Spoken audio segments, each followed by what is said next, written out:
Sir आपका नाम क्या है? मेरा नाम है मुख्तार अहमद सैफ़ी। आज आपने मीडिया को याद किया, क्या मामला था आज? नहीं, मीडिया क्या, आज असल में मुरादाबाद में डीएम साहब के साथ मीटिंग थी, तो वहाँ पर मास्क पर, ये मास्क के इस्तेमाल पर, मास्क के कारोबार पर जो पाबंदी लगी है जी।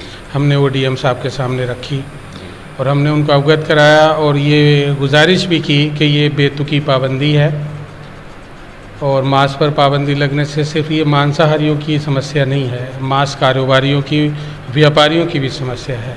इसमें लाखों लोग जुड़े हैं, लाखों लोगों को रोज़गार मिलता है, वो लोग बेरोज़गार हो गए। ख़ास तौर से जो पोल्ट्री इंडस्ट्री है वो बिल्कुल बर्बादी की कगार पे है, वो लोग कंगाल हो रहे हैं। और एक तरफ तो गवर्नमेंट कहती है कि मछली पालन और मुर्गी पालन को प्रोत्साहन देना चाहिए और दूसरी तरफ इतने ऐसी बेतुकी और गैर ज़रूरी पाबंदियों से उन लोगों का कारोबार चौपट हो गया। और जहाँ तक कारोबार रोज़गार को लेके बात है, इसमें लाखों लोग रोज़गार से लगे हैं। होटल मालिक जितने हैं वो सब ताले लगाकर अपने कारोबार बंद करके बैठे हैं।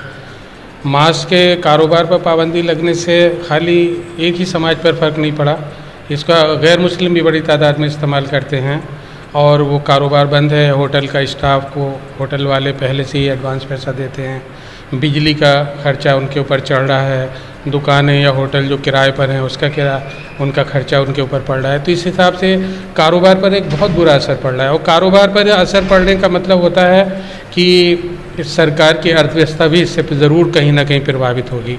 तो हमने डीएम साहब से ये गुजारिश की है कि आप इस बेतुकी और गैर ज़रूरी पाबंदी को, अगर ये ज़िला स्तर से है तो खुद हटा दें और अगर ये शासन स्तर से है तो हमारा एतराज़, हमारी आपत्ति, हमारा ऑब्जेक्शन, हमारा विरोध ज़रूर दर्ज करा दें, हम आपके एहसानमंद होंगे। और इसको लेकर हमने ये बात भी वहाँ पर स्पष्ट की है कि उत्तराखंड में भी बीजेपी विचारधारा की, मतलब जो विचारधारा यूपी गवर्नमेंट की है उसी विचारधारा की सरकार चल रही है और उत्तराखंड में मास्क के कारोबार पर या मास्क के इस्तेमाल पर कोई पाबंदी नहीं है। तो इस बात को लेकर डीएम साहब ने हमें लास्ट में आश्वासन दिया है कि आज रात को हम बैठकर कुछ न कुछ इस चीज़ का समाधान निकालेंगे। और मैं ये बताना चाहता हूँ कि ये समस्या, अगर इस पर गौर नहीं किया गया, संजीदगी से, गंभीरता से विचार नहीं हुआ तो ये समस्याएं बढ़ेंगी। क्योंकि अभी मुहर्रम का त्यौहार आ रहा है, उसमें गोश्त का, मांस का इस्तेमाल होता है। इसके अलावा जब अगले साल बकरीद आएगी तो तब वो भी सावन में आएगी। अगर यही नियम, बेतुका गैर कानूनी नियम लागू रहा तो तब बहुत बड़ी समस्या प्रशासन और सरकार के लिए खड़ी हो सकती है। लिहाजा इस कानून को, वही मैं बेतुका कानून, अटपटा कानून है ये, और ये कानून नहीं है, ये तो कोई ऐसा नियम बना दिया गया है जो बिना सोचे समझे बनाया है।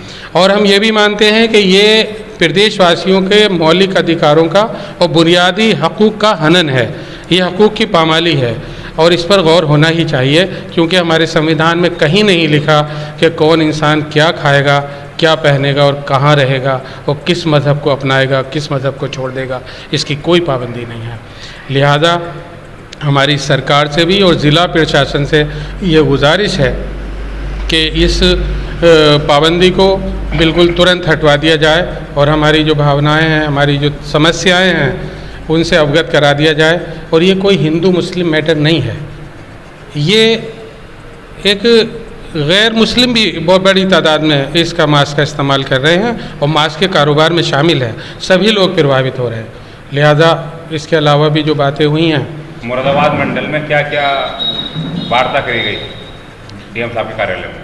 देखिए, कई तरह की बातें तो हमने भी रखी थी। यहाँ सुरजगन में जहाँ करबला की ज़मीन है उसका पट्टा किसी के नाम काट दिया गया है, तो हमने ये भी गुजारिश की उनसे कि आपको स्पेशल आदेश जारी करके ये जो पट्टा किया गया है इसको तुरंत निरस्त कर दें। इसके अलावा हमने मुरादाबाद ठाकुरद्वारा का जो रोड खस्ता हाल है, टूटा हुआ है, बुरी हालत में है, उसको बनाने के लिए तुरंत या तो उसकी रिपेयर कराई जाए या उसका नया निर्माण कराने की अनुरोध किया।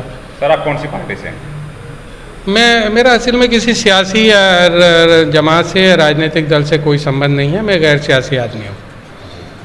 सर जैसा कि आपने बताया है कि मुरादाबाद में डीएम साहब के कार्यालय में मीटिंग हुई, तो डीएम साहब ने क्या दिया आपको आश्वासन?